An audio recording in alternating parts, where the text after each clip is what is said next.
So thanks so much to the panelists. Really appreciate all those thoughts. I've learned a lot more about you in this last hour than I knew before. Obviously, a huge amount, and all these things just make me feel like we have to start doing this part more. And we've been spending a lot of time talking about the website and who's going to do what and those kinds of things. Now, getting to the real subject seems like the next order of business. I wonder if I could get you guys to just like put your chairs, come up here so that Guangxi can still continue to get your responses on film. You can bring actually, I think closer here would be better so you can actually see it. Just bring a chair up. Well, I then look out over to the audience for the first hands to go up for questions. Yeah, you can go right in here. You won't bother the screen too much. I think that's right. So is that okay? That works all right? Great. You want to sit right in front of the light? I think it'll be okay. Yeah. Am That's okay. I think it'll be fine now. Okay. So I'm looking out over the audience to look for the first questions. Anybody want to start us off? Yes. Tell us your name by all means and where you're from. I'm Sarah Siegel. I'm a PhD candidate at Washington University in St. Louis. And I'm going to ask sort of a selfish question because I'm an Americanist, but I took on the project of teaching a global urban history class this semester, which is great, but also I feel like now I should have done it in the spring, so I could have come to this first. But my question is about teaching a global urban history class and some strategies, and it sounds like maybe there's some things on the website that I might want to check out now or in the future. But I'm specifically wondering about strategies for like going either thematically or chronologically, and then also if you have suggestions for where to look for primary sources that might be particularly rich, because as I said, or I think I said, I'm an Americanist, so I'm new to the global. Well, I can tackle that because I've been thinking about. I have to teach a world history class, and it's a horrible class to teach if you try to do everything. But so I've been increasingly strategizing in my mind how to teach it using cities, and I think whatever narrative you have to decide what's the global narrative you want, right? And usually the narrative I focus on is construction of race through colonialism, right, and then the issues of contemporary inclusion, right? So you could find a few cities that might be case studies, but if it's an intro level class, my experience is you need to go chronologically for students to be able to follow the logic, right, of the narrative you're trying to present.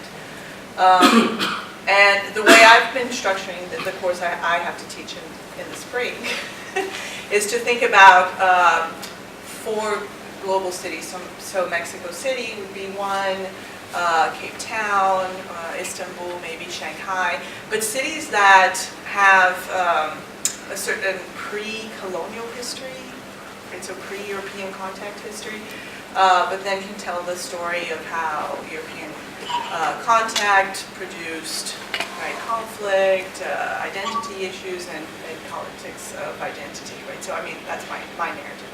And where you find the sources, I mean, the cities are there. The sources usually, right, these books of sources, they don't organize them around cities, but if you go to a Latin American reader, you'll find certain things about Mexico City. If you go to Asian history reader, you'll find something, right?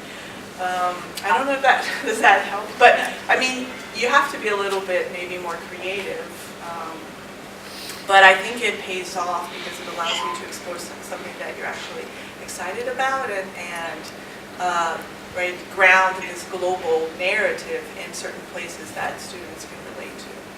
If I could also just say a couple things about this too. I mean, referring to Nancy's comments about the institution, first of all, let's talk after class even more. I'm in the middle of teaching exactly this class, and I'm really happy at how it's going. So I can tell you about some of the things that went into what I really like. And I too have gone from a global history class that has now been kicked out of the Gen Ed curriculum at my university, and I've been forced to go into cities, and boy, it's I have to completely rewrite the course. But luckily, I also have the global history narrative that I've worked with to sort of help with occasional sentences in my lectures along the way. But yeah, we can definitely talk about it. And the other thing is, the very soon we'll be making an appeal for syllabi. And for people, so we will look for we'll ask you to please post your syllabus wherever it is, and to say some things about it, how well it's going, and hopefully we have a web forum capacity on our website, so we will hopefully get a forum started about these things. These are not obviously we could have a whole conference on what's the best global urban history class for various different levels for graduate students.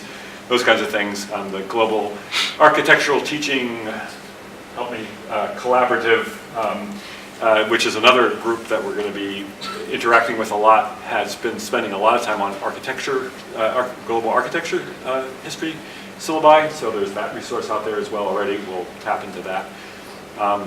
So that's just a few things. I have a global housing syllabi that I'm happy to share with you. And I'll give you mine too. And the other thing is, in the interim, and then we'll have a web presence better later. And then the other thing I would say is, I found it much more useful to structure each meeting based on a question rather than on some sort of historical fact or theme. And the reason why is because then I could reach across regions to answer that question. So for instance, how does empire shape access to urban resources or whatever? Then you can sort of choose your readings from different places, and I find that really generative.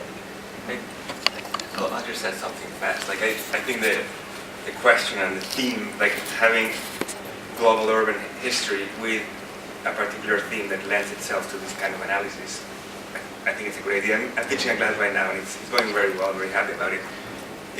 It's about migration and cities, but only in the Americas. So it's like 3 blocks: the Atlantic migrations, the internal migrations, Great Migration, Nordestino migration to Sao Paulo, and then mostly south-north migration from Mexico to the US. But so it's, on the one hand, it lends itself to certain comparisons that are very interesting, like industrialization or like regions, like the Nordeste and the US South. But then it also lends itself to doing like an intellectual history of what does, I mean, the way I'm framing it is I'm thinking about what does modernization, cultural change, and race look like in the Americas. And in order to understand this intellectual history, looking at a few key cities like Chicago, Mexico City, Buenos Aires, Sao Paulo, like this intellectual history is very well kind of done by tracing transnational questions. But then the regional comparisons are also very useful. So yeah, I mean, I think global can be very like daunting, but if you find like a good question, and then you can find, 3, 4, 5, 6 work well, that's great. We'll take another question, and if